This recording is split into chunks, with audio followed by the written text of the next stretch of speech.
السلام علیکم ورحمۃ اللہ تعالی وبرکاتہ۔ نحمده ونصلي ونسلم على رسوله الكريم، اما بعد فاعوذ باللہ من الشیطان الرجیم، بسم اللہ الرحمن الرحیم۔ ان اللہ وملائکتہ یصلون علی النبی یا ایہا الذین آمنوا صلوا علیہ وسلموا تسلیما۔ اللہم صل علی سیدنا ومولانا محمد معدن الجود والکرم وآلہ الکرام وابنہ الکریم وبارک وسلم صلاۃ وسلاما علیک یا رسول اللہ صلی اللہ تعالی علیہ وسلم۔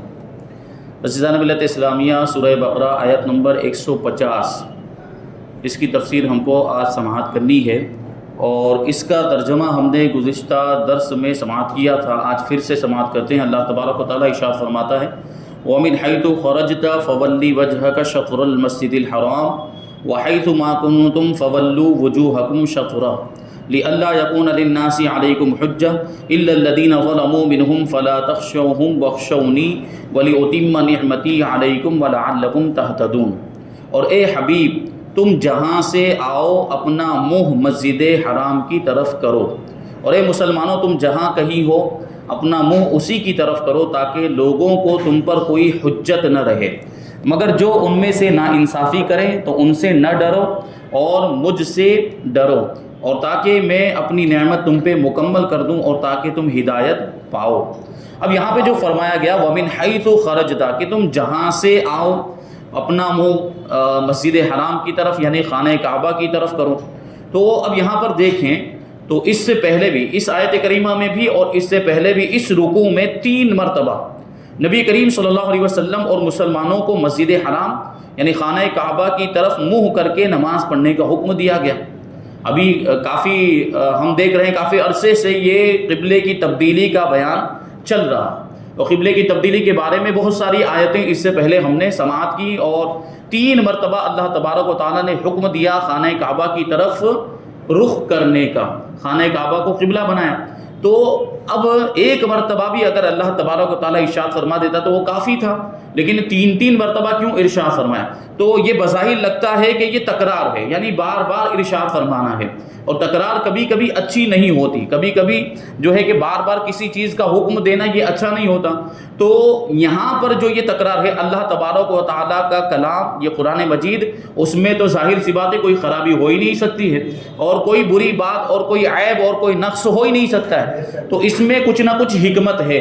یعنی یہ اللہ تبارک و تعالیٰ نے 3 مرتبہ خانہ کعبہ کی طرف رخ کرنے کا حکم دیا، مسجد حرام کی طرف رخ کرنے کا حکم دیا، تو یہ 3 مرتبہ اس کی وجہ الگ الگ تھی۔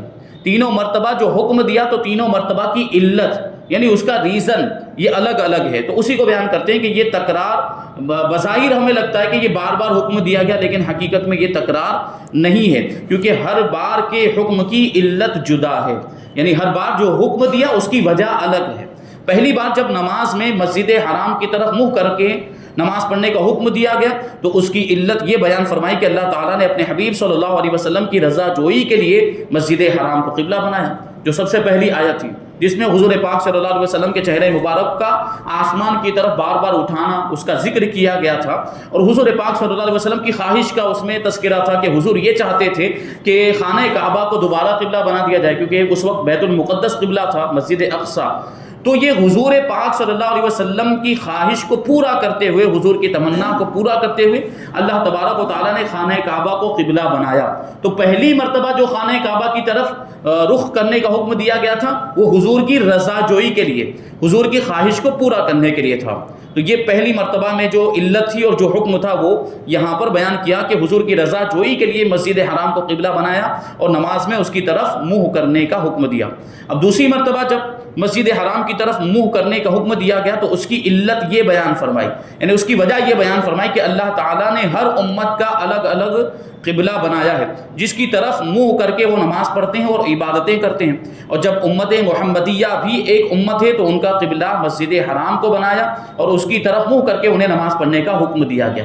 تو یہ ایک الگ وجہ ہو گئی. یعنی دوسری مرتبہ جو حکم دیا اس میں یہ بتانا مقصد تھا، اس میں اس کی وجہ یہ تھی، اس کی علت یہ تھی کہ ہر امت کا، ہر قوم کا جو پیچھے گزری ہیں ان کا کوئی نہ کوئی قبلہ تھا، اور امت محمدیہ بھی ایک امت ہے بلکہ بہترین امت ہے، اس لیے اس کا بھی ایک قبلہ ہے، وہ بھی خاص قبلہ اور ایسا قبلہ ہے جو امتیازی شان رکھتا ہے، یعنی خانہ کعبہ، اور قیامت تک کے لیے یہ قبلہ مسلمانوں کا رہے گا. تو دوسری مرتبہ جو حکم دیا اس کی علت یہ تھی. اب تیسری مرتبہ جب حکم دیا گیا یعنی مسجد حرام کی طرف منہ کرنے کا، تو اس کی علت یہ بیان فرمائی کہ قبلے کے معاملے میں یہودی مسلمانوں کے خلاف حجت قائم نہ کر سکیں. اس کو آپ بتائیں گے کہ حجت کیسی، یعنی اعتراض کریں گے، سوال کریں گے اور مسلمانوں کے تعلق سے طرح طرح کی باتیں کریں گے، طعنے دیں گے. تو یہ یہود و نصارہ کا معاملہ تھا، تو وہ کیسے طعنے دیتے تھے اس کو انشاءاللہ آگے بیان کریں گے. تو یہ جو فرمایا آیت کریمہ کے اندر کہ وَحَيْثُ مَا كُنْتُمْ فَوَلُّوا وُجُوهَكُمْ شَطْرًا، اور اے مسلمانوں تم جہاں کہیں ہو اپنا منہ اسی کی طرف کرو، یعنی مسجد حرام کی طرف. اس آیت میں مجموعی طور پر لوگوں سے فرمایا گیا کہ تم حالت سفر میں ہو یا حالت اقامت میں ہو، یعنی اپنے وطن میں ہو، یعنی وطن اصلی میں ہو، یا پھر کہیں سفر کر کے وہاں چلے گئے اور 15 دن سے زیادہ ٹھہرنے کا ارادہ ہے تو آدمی مقیم ہو جاتا ہے، یعنی مسافر نہیں رہتا. تو یہ سفر اور وطن کا معاملہ ہے، یا جنگل و بیابان میں ہو یا شہر میں ہو، ہر جگہ ہر حالت میں اور ہر وقت تم سب کو نماز میں خانہ کعبہ کی طرف ہی منہ کرنا ہے. یہ بات اس سے پہلے بیان کر دی گئی تھی کہ ایسا نہیں ہے کہ آدمی وطن میں ہو تبھی خانہ کعبہ کی طرف منہ کر کے نماز پڑھنا ہے، اور سفر میں چلا گیا تو پھر جہاں چاہے وہ رک کر کے نماز پڑھے. نہیں، بلکہ سفر میں بھی اگر چلا گیا یا جنگل میں بھی ہو، کہیں بھی ہو، اسے خانہ کعبہ کی طرف ہی رخ کر کے نماز پڑھنا ہے. بلکہ اگر سمندر میں بھی سفر کر رہا ہو، سمندر میں جہاز کے اندر جو سمندری جہاز ہوتا ہے اس میں اگر سفر کر رہا ہو، وہاں اگر نماز کا وقت آ گیا اور نماز پڑھ رہے ہیں تو وہاں بھی خانہ کعبہ کی طرف ہی رخ کر کے نماز پڑھنا ہے. بلکہ یہاں تک کہ ہوائی جہاز کے اندر سفر کر رہے ہیں اور ہوائی جہاز میں اگر نماز کا وقت آ گیا اور یہ ہے کہ اترنے کے بعد نماز کا وقت باقی نہیں رہے گا تو وہیں پر نماز پڑھنے کا حکم ہے، اور وہاں پر بھی اگر ممکن ہو تو وہاں بھی قبلے کی طرف رخ کریں گے. لیکن اگر وہاں کوئی مجبوری ہے، جیسے بسا اوقات ایسا ہوتا ہے کہ وہ ٹربولنس وغیرہ کے معاملات ہوتے ہیں اور وہاں پہ کھڑا نہیں ہونے دیا جاتا، یا وہاں پہ آپ کو سیٹ سے اٹھنے کی اجازت نہیں ہوتی، اس طرح کے کچھ معاملات ہوتے ہیں، تو پھر وہاں پر رخصت ہوتی ہے، جس طرف چاہے رخ کر کے نماز پڑھ سکتے ہیں. یہ تو دوسرے معاملات. بہرحال اصل حکم تو یہی ہے کہ جہاں بھی ہو ہمیں نماز پڑھتے وقت کدھر رخ کرنا ہے؟ مسجد حرام کی طرف، تاکہ یہودیوں کو اس اعتراض کا حق نہ رہے کہ ان کی کتابوں میں تو قبلے کی تبدیلی لکھا ہوا تھا لیکن اس نبی نے تو ایسا نہیں کیا. یہ پہلے بات آ چکی تھی کہ حضور پاک صلی اللہ علیہ وسلم کی علامت اور نشانی یہ اگلی کتابوں کے اندر جو اس سے پہلے والی آسمانی کتابیں تھی، تورات، زبور، انجیل وغیرہ، اس میں حضور پاک صلی اللہ علیہ وسلم کی ایک نشانی یہ بیان کی گئی تھی کہ آپ دو قبلے والے ہوں گے، یعنی آپ قبلے کو تبدیل فرمائیں گے. تو اگر حضور پاک صلی اللہ علیہ وسلم قبلے کو تبدیل نہیں فرماتے، بیت المقدس کو تبدیل کر کے خانہ کعبہ کو قبلہ نہ بناتے، تو پھر وہ علامت غلط ہو جاتی، وہ نشانی غلط ہو جاتی.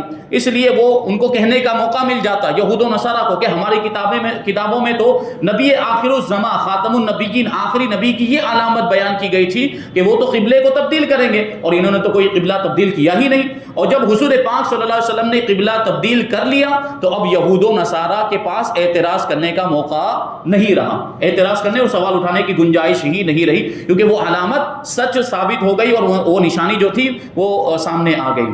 یا وہ یہ اعتراض نہ کر سکیں کہ یہ نبی ہمارے دین کی تو مخالفت کرتے ہیں لیکن قبلہ ہمارے والا ہی مانتے ہیں، کیونکہ بیت المقدس یہودیوں کا قبلہ تھا. تو بات یہی آ جاتی نا، اور وہ یہ کہتے بھی تھے کہ یہ ہماری مخالفت کرتے ہیں اور اپنے جو صحابہ ہیں ان کو حکم دیتے ہیں کہ یہودیوں کے طریقے پر مت چلو، نصارہ کے طریقوں پر مت چلو، اور پھر قبلہ تو ہمارا ہی اپناتے ہیں. یعنی جب نماز پڑھتے ہیں، جب عبادت کرتے ہیں تو ہمارے قبلے کی طرف رخ کرتے ہیں، تو پھر ہماری مخالفت کا مطلب کیا ہوا؟ ہمارا ویرود کرنے کا مطلب کیا ہوا؟ تو وہ یہ اعتراض کر سکتے تھے، اس لیے اس قبلے کو تبدیل کر دیا گیا. اور مشرکین کو یہ اعتراض کرنے کا موقع نہ ملے کہ نبی کریم صلی اللہ علیہ وسلم نے قریش کی مخالفت میں حضرت ابراہیم اور حضرت اسماعیل علیہ السلام کا قبلہ بھی چھوڑ دیا، کیونکہ حضرت ابراہیم اور حضرت اسماعیل علیہ السلام کا قبلہ کون سا؟ خانہ کعبہ، بلکہ انہوں نے ہی تو تعمیر کیا، حضرت ابراہیم اور حضرت اسماعیل ہی نے تو خانہ کعبہ کو تعمیر کیا۔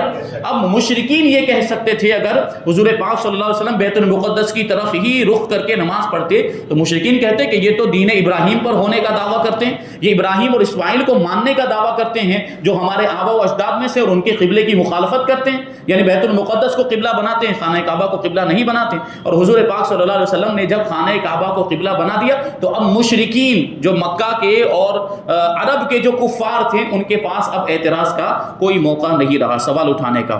تو یہی بات تھی کہ وہ کہہ سکتے تھے کہ قریش کی مخالفت میں، یعنی ہماری مخالفت میں، جو اس وقت کے مشرکین تھے وہ یہ کہہ سکتے تھے کہ ہماری مخالفت میں حضرت ابراہیم اور حضرت اسماعیل کے قبلے کو بھی چھوڑ دیا، حالانکہ نبی کریم صلی اللہ علیہ وسلم ان کی اولاد میں سے، حضرت اسماعیل کی اولاد میں سے ہیں، اور ان کی عظمت و بزرگی مانتے بھی ہیں۔ یعنی ظاہر سی بات ہے اسلام میں تو تمام انبیاء کرام کو ماننے کا حکم دیا گیا، اور حضور پاک صلی اللہ علیہ وسلم کے ساتھ ہم سارے انبیاء کرام کی نبوت کو مانتے ہیں اور تسلیم کرتے ہیں، کسی بھی ایک نبی کی نبوت کا انکار ہمارے نزدیک کفر ہے۔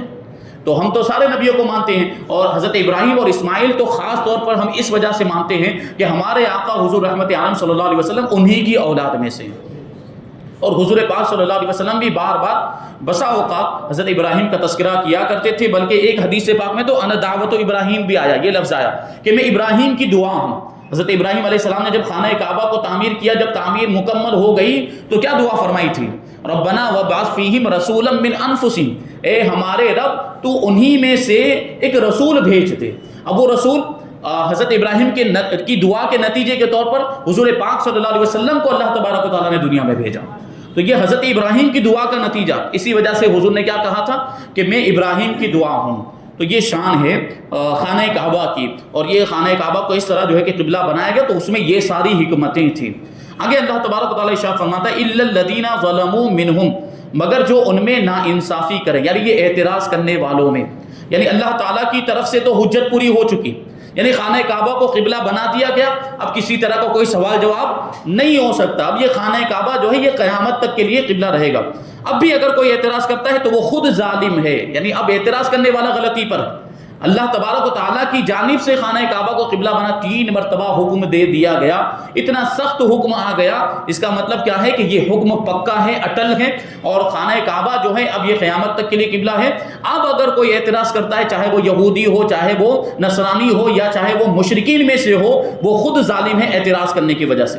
یاد رہے کہ دین کی راہ ہمیں تانے سننا، یہ انبیاء کرام علیہ السلام کی سنت رہی ہے۔ اس طرح کے سوالات اور اس طرح کے اعتراضات ان پر ہوتے ہی رہتے تھے، لوگ تانے کرتے رہتے تھے۔ یہود و نصارہ حضور پاک صلی اللہ علیہ وسلم کے زمانے میں جو تھے وہ حضور پاک صلی اللہ علیہ وسلم کو تانے دیا کرتے تھے، تکلیفیں پہنچایا کرتے تھے، طرح طرح کے سوالات اٹھاتے تھے اور اسلام کو کمزور ثابت کرنے کی کوشش کرتے تھے۔ اور آج کے زمانے میں بھی بہت سے لوگ ایسے پیدا ہو گئے جو اسلام پر اعتراضات کر رہے ہیں اور اسلام کو کمزور ثابت کرنے کی کوشش کر رہے ہیں، اور اسلام مذہب سے لوگوں کو ایک یوں سمجھے آپ گمراہ کرنے کی کوشش کر رہے ہیں۔ حالانکہ اللہ تبارک و تعالیٰ نے اسلام کے اندر وہ کشش دی ہے کہ جتنا بھی دباتے ہیں اسلام اتنا ہی ترقی کرتا جاتا ہے۔ ہاں، مسلمانوں کے معاملات ایسے ہیں کہ مسلمانوں کے اعمال ٹھیک نہیں ہے، مسلمان بد عمل ہو گیا ہے، مسلمان گناہوں میں مبتلا ہو گیا، وہ اپنے اسلام پر عمل نہیں کر رہا، لیکن ہمارا اسلام تو وہی ہے نا جو 1450 سال پہلے تھا۔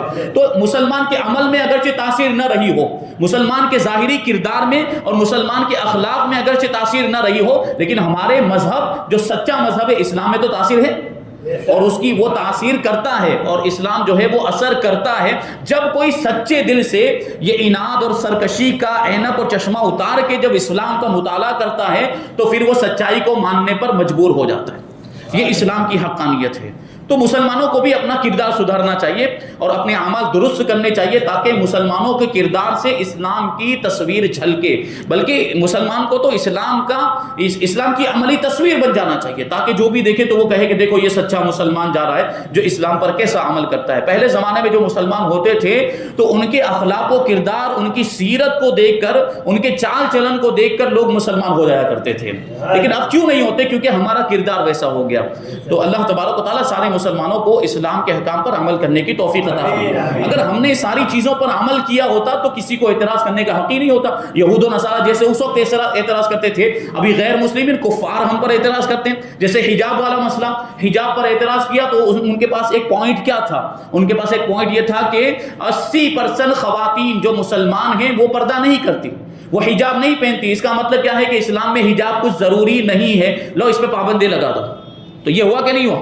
حجاب کے اندر یہ دلیل لے کر آئے وہ کہ بھائی 80% تقریباً جو خواتین ہیں، مسلمان عورتیں ہیں، وہ حجاب نہیں پہنتی، پردہ نہیں کرتی۔ اگر اسلام میں حجاب اتنا ضروری ہوتا تو ساری عورتیں، ساری مسلمان خواتین پردہ کرتی، حجاب پہنتی۔ اس کا مطلب کیا؟ ضروری نہیں ہے، لاؤ پابندی لگا دو۔ تو یہ بات تو پھر نماز کے بارے میں بھی آ سکتی ہے نا۔ یہ اعتراض تو وہ نماز کے تعلق سے بھی کر سکتے ہیں کہ تقریباً 75% مسلمان ایسے ہیں جو 5 وقت کی نماز نہیں پڑھتے، صرف جمعہ آتے ہیں، اور کچھ لوگ ایسے جو جمعہ کی بھی نہیں پڑھتے۔ اللہ کی پناہ۔ تو 75% مسلمان ایسے ہیں جو 5 وقت کی نماز نہیں پڑھتے۔ اب ان کے ذہن میں اگر خدا نہ خواستہ یہ بات آ گئی اور انہوں نے یہ اعتراض کیا کہ 75% لوگ 5 وقت کی نماز نہیں پڑھتے، اس کا مطلب کیا ہے کہ اسلام میں نماز پڑھنا کچھ ضروری نہیں ہے، لاؤ نماز پر بھی پابندی لگا دو۔ خدا نہ خواستہ ایسا ہوا تو ہم کہاں جائیں گے؟ تو یہ تو چاہتے ہی ہیں اسلام پر پابندی لگانا، اسلامی احکام پر۔ جیسے ابھی ہم دیکھ رہے ہیں کہ اذان پر پابندی لگنے والی ہے، یعنی مائک میں لاؤڈ اسپیکر میں آپ اذان نہیں دے سکتے، اس طرح کے معاملات۔ وہ خوب چلائے، ان کا ہنومان چالیسا جو ہے کہ خوب لاؤڈ اسپیکر میں بج رہا ہے، لیکن نمازوں سے، اذان سے ان کو تکلیف ہے۔ ان کے ہنومان چالیسے سے ان کی نیند خراب نہیں ہو رہی ہے، اور اذان سے ان کی نیند خراب ہو جا رہی ہے۔ ڈی جے بجتا رہتا ہے راتوں رات تک، اور گانے باجے یہ سب پروگرام ہوتے ہیں، ان ساری چیزوں سے ان کی نیندیں خراب نہیں ہوتی، اور اذان سے نیندیں خراب ہوتا ہے۔ اور اذان جو ابھی تھوڑی شروع ہوئی ہے، اذان تو 1450 سال پہلے سے چل رہی ہے، ابھی تک ان کو ڈسٹرب نہیں ہوتا تھا، ابھی تک ان کی نیندیں خراب نہیں ہوتی تھی، اور اب نیندیں خراب ہونے لگ گئی ہے۔ بس مقصد کیا ہے؟ مسلمانوں کو پریشان کرنا اور اسلام کو نقصان پہنچانا، صرف اور صرف ان کا مقصد یہی ہے۔ ہندو راشٹر بنانا چاہتے ہیں، ہم کو اس کی تیاری کرنی ہے۔ اللہ تبارک و تعالی ہم سب کو صحیح سمجھ عطا فرمائے اور اسلام کا درد ہم سب کے دل میں پیدا فرمائے، اسلام کے لیے کچھ کرنے کی ہمیں توفیق عطا فرمائے۔ ہم اپنے لیے بہت کچھ کرتے ہیں، ہم پورے 24 گھنٹے ہم گزار دیتے ہیں بس اپنے لیے کہ ہمیں کچھ مل جائے، ہم اپنے بال بچوں کی فکر کرتے ہیں، یہ ہے، لیکن ہم نے کبھی اپنے مذہب اسلام کے بارے میں بھی کچھ سوچا ہے کہ ہمارے مذہب کو کیا جو ہے کہ چیلنجز کا سامنا ہے، لوگ ہمارے مذہب کو نقصان پہنچانے کی کوشش کریں تو اس کی ہم نے کیا تیاری کی، ہم ان کا کیا جواب دیں گے؟ ہم محاسبہ کریں، ہم اپنے آپ کو دیکھیں کہ ہم پورا دن جو کام کرتے ہیں تو اس میں ہم اپنے لیے کتنا کام کر رہے ہیں اور اپنے مذہب اسلام کے لیے کتنا کام کر رہے ہیں، یہ بھی سوچنے کی ضرورت ہے۔ تو یہ سب جو ہے حضور کے زمانے میں بھی ہوتا تھا، لوگ تکلیفیں پہنچاتے تھے۔ تبلیغ کرنے کے لیے جب نکلتے ہیں، جب اسلام کی خدمت ہم کرتے ہیں، دین کی خدمت ہم کرتے ہیں، تو اس میں تکلیفوں کا سامنا تو کرنا ہی پڑتا ہے۔ تو ہار کے بیٹھ نہیں جانا چاہیے کہ آج مجھے اتنی تکلیف ہو گئی، اس نے اتنے تانے دے دیے، اس نے اتنے جو ہے کہ اعتراضات کر دیے اور اتنا ستایا، لاؤ اب تو میں یہ کام ہی چھوڑ دوں گا، اب تو دین کی خدمت کرنا ہی نہیں، بلکہ ہمیں اور زیادہ اپنے کام کی رفتار کو بڑھا دینا۔ یہ انبیاء کرام کی سنت ہے، ان کو جتنا زیادہ ستایا جاتا تھا، جتنی زیادہ تکلیفیں پہنچائی جاتی تھی، وہ اتنا زیادہ اپنے کام کی رفتار کو بڑھا دیا کرتے، کیونکہ ان کا فریضہ تھا۔ انبیاء کرام کی زندگی میں، یہاں زندگی میں آنے کا مقصد، دنیا میں آنے کا مقصد یہی تھا کہ اللہ کے احکام کو بندوں تک پہنچائے، دین کی تبلیغ کر۔ حضرت نوح علیہ السلام تو کتنے سال تک، 950 سال تک وہ تبلیغ کرتے رہے۔ حضرت نوح علیہ السلام، وہ سوچیے آپ 950 سال، کتنا بڑا عرصہ، کتنا لمبا عرصہ ہوتا ہے، لیکن انہوں نے ہمت نہیں آ رہی۔ لیکن وہ اس قوم کا ہی معاملہ یہ تھا۔ حضور پاک صلی اللہ علیہ وسلم کو دیکھیں، دیگر انبیاء کرام کو دیکھیں، کیسی کیسی تکلیفیں پہنچائی گئی، کفار کی طرف سے کیسی کیسی تکلیفوں کا، دشواریوں کا سامنا تھا، مشکلوں کا سامنا تھا، لیکن اس کے باوجود ہمت نہیں ہارے۔ تو ہمیں بھی یہ کام کرنا ہے، ہمیں بھی اپنے اعتبار سے دین کی خدمت کرنی۔ دین کی خدمت یہ صرف علماء کرام کا کام نہیں ہے، علماء کرام کی بھی ذمہ داری ہے، لیکن ہر مسلمان کی ذمہ داری یہ بنتی ہے کہ وہ اپنے اعتبار سے دین کی خدمت کرے۔ وہ جو کچھ بھی جانتا ہے، اگر ہمیں ایک مسئلہ معلوم ہو گیا تو ہمیں ایک مسئلے کو پہنچائے۔ اگر کسی دوسرے اعتبار سے اسلام کو ہماری ضرورت پیش آ گئی، جیسے ابھی یہ جو معاملات چل رہے ہیں، جو اس طرح جو ہے کہ مسلمانوں پر حملہ ہو رہا ہے اور یہ اذان وغیرہ پہ پابندیاں لگ رہی ہے، تو ابھی بھی ہم قانون کا سہارا لے کر اپنے حق کی لڑائی لڑ سکتے ہیں۔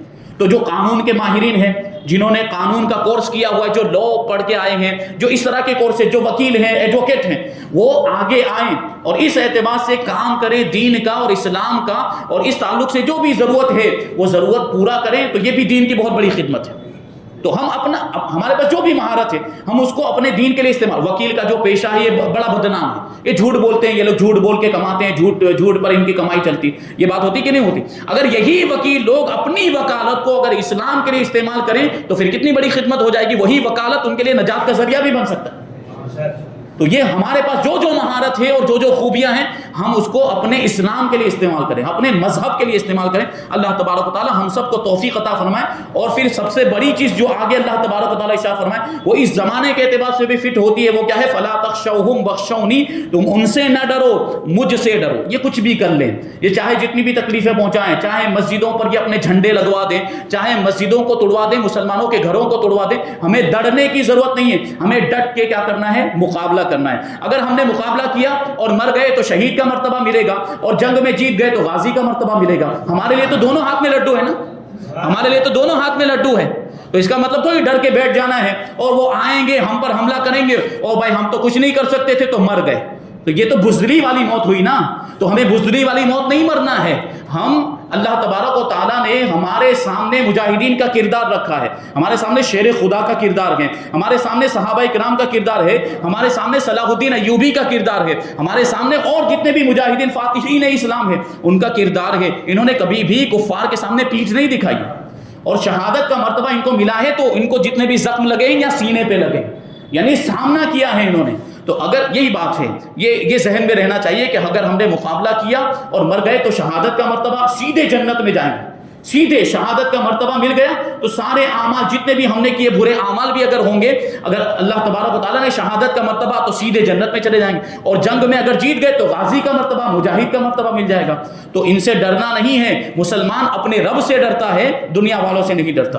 تو اس آیت میں مسلمانوں کو حکم دیا جا رہا ہے کہ تم کعبے کی طرف منہ کر کے نماز پڑھنے کی وجہ سے کفار کی طرف سے ہونے والے اعتراضات سے نہ ڈرو. ان کے طعنے تمہیں کوئی نقصان نہیں پہنچا سکتے, اور تم میرے حکم کو پورا کرنے کے معاملے میں مجھ سے ہی ڈرو اور میرے حکم کی مخالفت نہ کرو, بے شک میں تمہارا مددگار ہوں. ابھی اس آیت کریمہ کی اور تفسیر باقی ہے, اور پھر آیت نمبر 151 انشاءاللہ تبارک و تعالیٰ اس کو آئندہ شامل کریں گے. اللہ تبارک و تعالیٰ کی بارگاہ میں دعا ہے کہ جو کچھ بھی بیان ہوا اس پر ہم سب کو عمل کرنے کی توفیق عطا فرمائے, اور اپنے دین اسلام کی پاسداری کرنے اور دین اسلام پر ہم سب کو پہرا دینے کی توفیق عطا فرمائے. دین اسلام کے لیے قربانی پیش کرنے کی توفیق عطا فرمائے, اور نور قرآن سے ہم سب کے دلوں کو روشن اور منور فرمائے. وما علینا الا البلاغ.